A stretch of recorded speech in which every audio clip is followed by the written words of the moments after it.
I saw The Room Next Door. I really enjoyed it. I mean, I love Pedro Almodovar.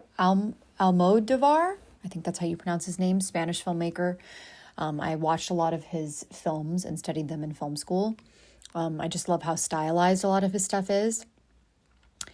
There was a lot of like heightened music, and Tilda Swinton was amazing. Julianne Moore was amazing. John Turturro was amazing. Their performances were extraordinary, and I loved a lot of the production design, a lot of the bold colors.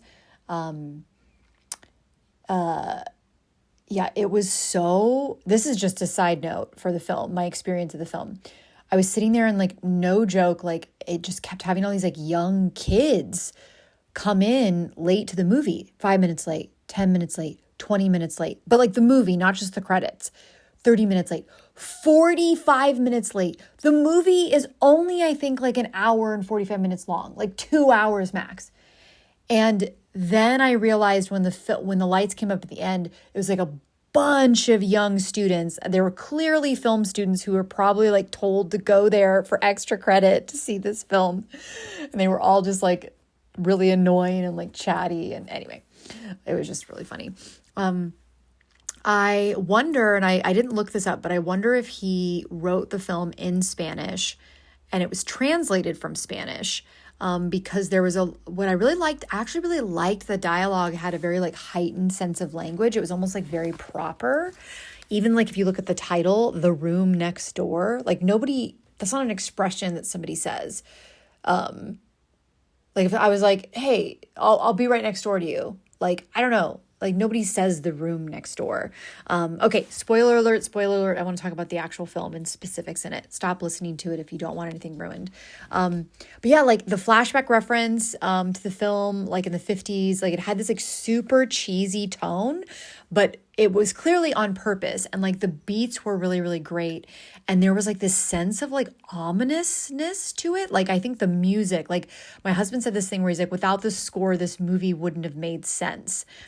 And not much actually happened in the plot, but because of the music, every moment I was like, I did not know what was going to happen. Like I found myself like a little like on edge, but like in a good way. Because most of the time when I'm watching a movie, without even trying, I can predict what's going to happen. Because I've just seen so many movies and things are so predictable. But like, I loved that Julianne Moore's character had to confront her fear of death. I thought it was a very normal story that I could actually imagine happening to someone in real life. But yeah, like in sense of like every moment I was like, what's going to happen? Like, I was like, is she going to find out about like her relationship with John Turturro and like flip out? Oh my gosh, is Julianne Moore going to get caught by the police? Like, oh my gosh, is her daughter going to catch her? Oh my gosh, like did the Tilda Swinton character switch the anxiety pill to the death pill and told Julianne Moore to take it to kill Julianne Moore, and she tricked her. Like there were so many moments where I was like, is this bitch a crazy maker, referring to the Julianne Moore character? And I also like had a thought of like are